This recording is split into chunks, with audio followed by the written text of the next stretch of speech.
사람에겐 습관적으로 저지르는 8가지의 과오가 있다. 첫 번째는 자기 할 일이 아닌데 덤비는 것이고, 이를 주착이라 한다. 이것은 자신이 할 일이 아닌데도 남의 일에 기어들고 관여하여 남을 어지럽히고 나아가 나를 어지럽히는 행동이다. 상대방이 나에게 부탁하지도 않았는데 기어들어 내 의견을 말하는 것이니, 주착은 가장 미움을 받기 쉬운 과오로 이를 경계해야 한다. 두 번째는 상대가 청하지도 않았는데 의견을 말하는 것으로 바로 망령이라 한다. 상대방이 원치 않으면 기어들지 말아야 한다. 기어들고 나서서 의견을 내는 것은 옳지 않다. 나의 의견을 강요하기 전에 상대방의 의견을 먼저 경청해야 함에도 불구하고 타인의 의견을 경시하고 나의 주장만 고집하는 망령은 섣부른 이기심에서 나온 허세로 아는 척하고 싶은 마음과 다를 바 없다. 세 번째는 남의 비위를 맞추려고 말하는 것을 아첨이라 한다. 이러한 사람들은 우선적으로 경계해야 한다. 다른 사람의 비위를 맞추기 위해서 그저 알랑거리는 자들은 어련히 목적이 있기 마련이다. 상대방에게 얻어낼 것이 있거나 계속 관계를 맺으면서 상대방에게 무언가를 떼낼 가능성을 노리고 있을 가능성이 높다. 아첨하는 자를 경계해야 하는 이유는 자신을 떠받들어주는 말은 듣기에 좋기 때문이다. 좋은 말은 듣기 싫고 나쁜 말은 듣기 좋다는 것을 명심해야 한다. 네 번째는 시비를 가리지 않고 마구 말을 하는 것으로 이것은 푼수라고 한다. 푼수란 옳고 그름의 시시비비를 가려 따져봐야 함에도 불구하고 마구 말하는 행동이다.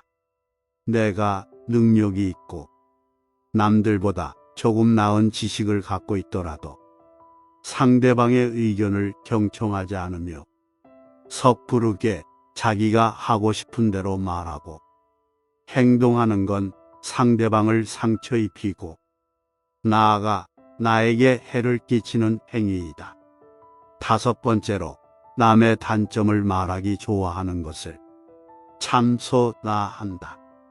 상대방의 단점과 흠결에 대해 절대로 함부로 말해서는 안 된다. 이를 좋아하고 즐기는 사람들은 피하라. 이들은 자신의 결점을 가리고 장점을 돋보이기 위해 상대방의 부족함과 나약한 부분만을 과장하여 공격하고 비판하고 무시하는 것이 일상이다.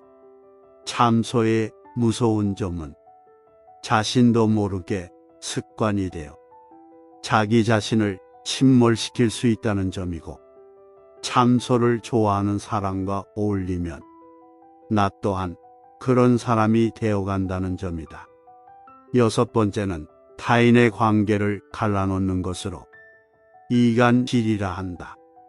이간질이라 함은 사이 좋은 사람들이나 개인과 한 무리 사이의 관계를 틀어지게 만들기 위하여 한 사람의 개인적, 사회적 평판을 떨어뜨리는 행위를 말한다. 이간질은 타인을 해코지하는 것으로 비겁하고 도에 어긋나는 행동이다. 의외로 아무 생각 없이 이간질을 일상적으로 하는 사람들도 있다. 뒷담을 일상적으로 하는 사람이 그 좋은 예다. 이런 사람들 대부분은 자기가 하는 일이 이간질이라는 자각도 없고 별로 죄책감도 없기 때문에 아예 처음부터 가까이 하지 않는 것이 낫다. 일곱 번째는 나쁜 짓을 칭찬하여 사람을 타락시킴을 간특하다 한다. 상대방이 나쁜 행동을 하고 죄를 짓고 있는데도 이를 괜찮다고 안심시키며 상대방이 천천히 타락해가는 것을 지켜보는 것이 바로 간특이다. 이들은 단언컨대 악이다. 상대방의 잘못이나 실수를 보고 그가 망가지는 것을 즐기며 더욱 타락하도록 부추기는 사람은 겉과 속이 다르고 마치 뱀처럼 교활한 사람이다. 이런 부류의 사람은 도움이 될 게 없다. 인생에서 가장 경계해야 할 사람이니 이런 자가 있다면 거리를 멀리해라. 마지막 8번째는 옳고 그름을 가리지 않고 비위를 맞춰 상대방의 속셈을 뽑아보려 하는 것을, 즉 음흉하다고 한다. 이들은 겉으로는 부드러워 보이나 속으로는 무척이나 엉큼하고 흉악한 성정을 갖고 있다. 상대방의 비위를 맞춰 속셈을 알아내는 행동은 보기에는 별 대수롭지 않아 보인다. 하지만 이런 사람들은 비겁하고 언젠가 반드시 화가 될 사람들이다. 이런 부류의 사람들은 오로지 자신의 이익만을 위해 상대방의 마음을 이용하여 자신이 원하는 것을 가로챈다. 그렇기에 이들은 악랄하고 가장 비겁한 사람들이다. 이런 사람들과 상대하다 보면 나도 모르게 위험과 가까워지는 수가 있다. 적당한 거리를 유지하라.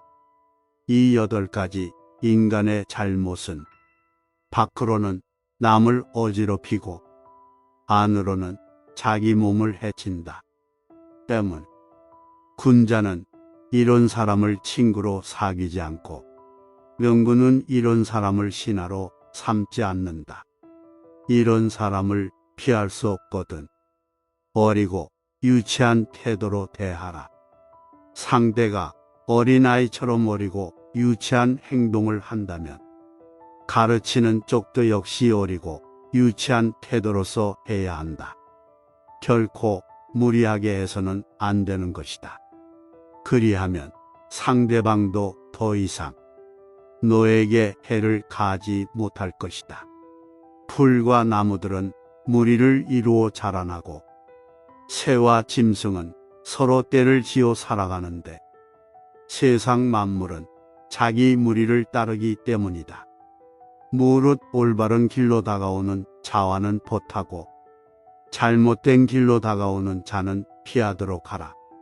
질 나쁜 것을 묻는 자에게는 대답하지 말 것이며 질 나쁜 것을 말하는 자에게는 묻지 말 것이며 다투려고 하는 자와는 더불어 논쟁하지 말라. 옛 소인을 본받으려고 힘쓰고 학문에 방해가 되는 것은 멀리하며 부단히 자신을 갈고 닦도록 힘써야 한다. 사람을 사귐에 있어서 경솔하지 않으면 하늘에서 복이 내린다고 했다. 중도에 따라 떳떳하게 살아라. 우리의 삶에는 끝이 있지만 알려고 함은 끝이 없다. 끝이 있는 것으로 끝이 없는 것을 쫓으면 위험하다. 그런데도 유한한 존재인 우리가 알을 갈구한다면 더욱 위험할 것이다. 선을 위한다면 명성을 가까이 하지 말고 악을 위한다면 형벌을 가까이 하지 마라. 중도에 따라 떳떳하면 이로써 몸을 보존하고 생을 온전히 하며 어버이를 봉양하고 주어진 인생을 다 살게 된다. 자신의 본성을 찾아라. 지략가는 관점을 자주 바꾸고 웅변가는 말이 조리 있고 순서가 맞는지 따지고 비평가는 남과의 논쟁을 즐긴다. 하지만 이 모든 것은 직업적 탐욕에서 비롯된 것이다. 관리는 승진이 목표이며 씨름꾼은 상대를 넘어뜨려야 비로소 뽐낼 수 있다. 용기 있는 사람은 혼란한 시기에 진가가 드러나고 초야에 묻힌 학자는 청렴한 명성을 바라며 인의를 숭상하는 사람은 인간관계를 가장 중요하게 생각한다. 이것이 바로 세상이다. 사람들은 자기가 하고 있는 일에 이끌려 살면서 말하고 생각하고 행동할 뿐이다. 따라서 자유롭게 도를 터득할 수 있는 기회를 갖지 못한다. 모두 몸과 마음이 욕심에 사로잡히고 매달려서 인간 본연의 본성을 회복하지 못하고 늙어버리니 어찌 안타깝고 애석한 일이 아니겠는가.